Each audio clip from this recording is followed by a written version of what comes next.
They were parading the 4 suspects who orchestrated the killing of the gang's latest victim. Their despicable conduct connotes a high level of wickedness, hinged on abysmal loss of moral values.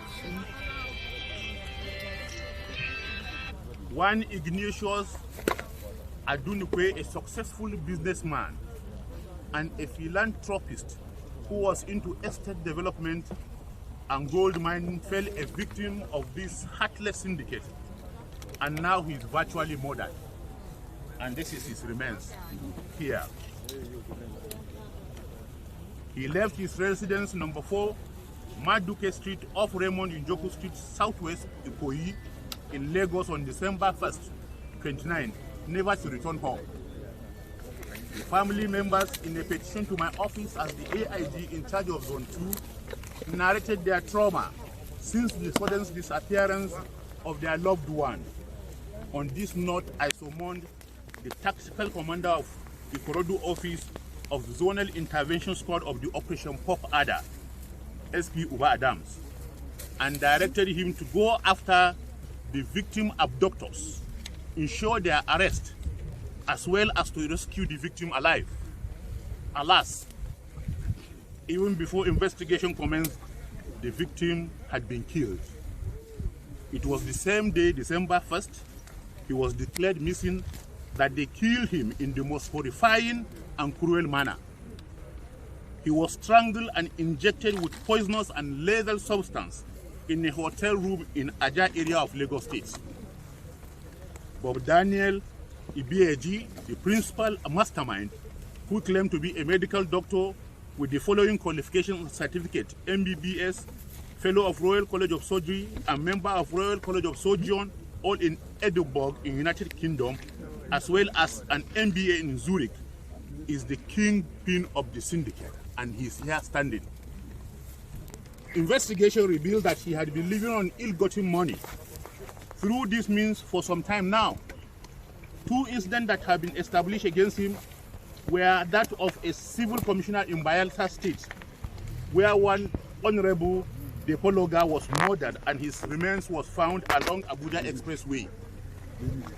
This happened a week after his encounter with the victim at Ibeto Hotel in Abuja, which during their discussion offered to give him the sum of 220 million naira for a block of flats situated at Durumi in Abuja, and the victim's wife had to flee Nigeria, vowing never to turn back.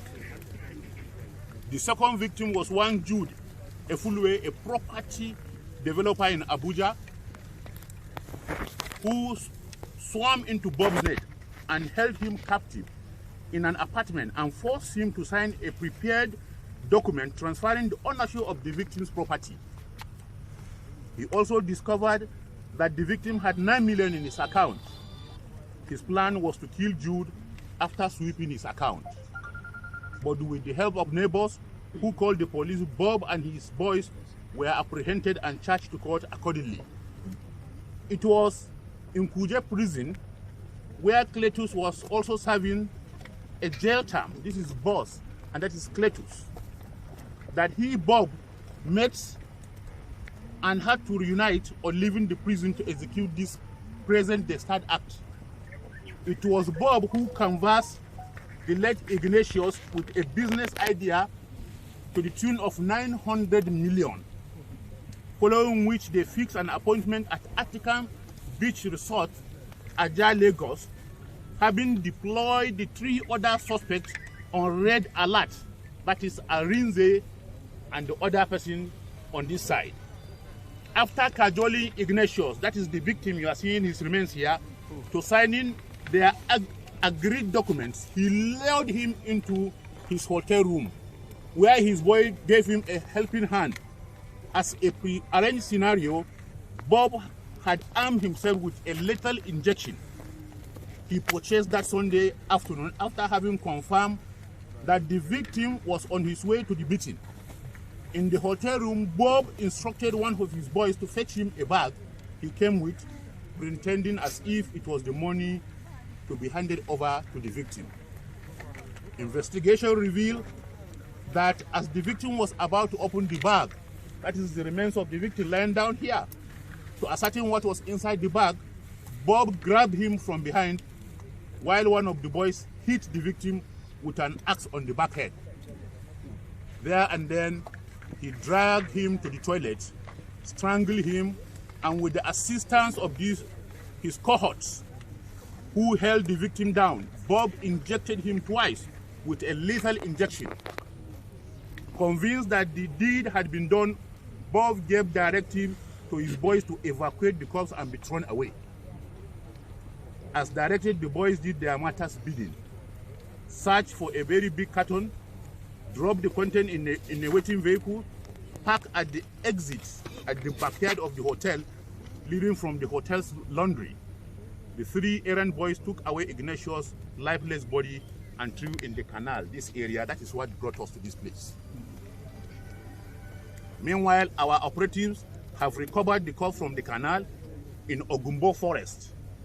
The SUV of Ajarod also recovered was the victim's Forerunner SUV that was tracked to Atikan Resort Beach, as well as his documents found in possession of Bob in Abuja, because the principal suspect was traced and tracked and arrested in Abuja. The late Ignatius Odunukwe never had a premonition of the lurking danger ahead of him. He drove himself to the point of death.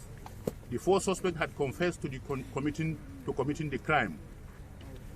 Asked what prompted him, that is the principal suspect, to be heartless, Bob, a native of Ogu in Enugu State, said it was lost for money. Two of his cases are currently undergoing trial at Apo High Court in Abuja. It suffices to say, therefore, to appeal to all and sundry to be cautious of what they post out about themselves, avoid being enticed with quick money-making businesses, and how you make friends on social media. There are a lot of wolves in human skin all over the social media space looking for praise. Do not give yourselves out. To those of you criminal elements, not that this suspect never anticipated being caught. Here they are today. I'm sounding a clear warning to other criminals out there in Zone 2 Police Command, comprising Lagos and Ogun State, that they have no space. Hoodlums have no space to incubate and hibernate as far as Lagos and Ogun State Command is concerned. The atmosphere will never be conducive for them. This is achievable, as policing is everybody's business. Gentlemen of the press, I sincerely share in pains and anguish of the victim's family and pray that God consoles them, while also praying for the repose of the victim's souls. As for those behind this wicked act and their accomplices, they will be charged to court to face the full wrath of the law. Thank you and God bless.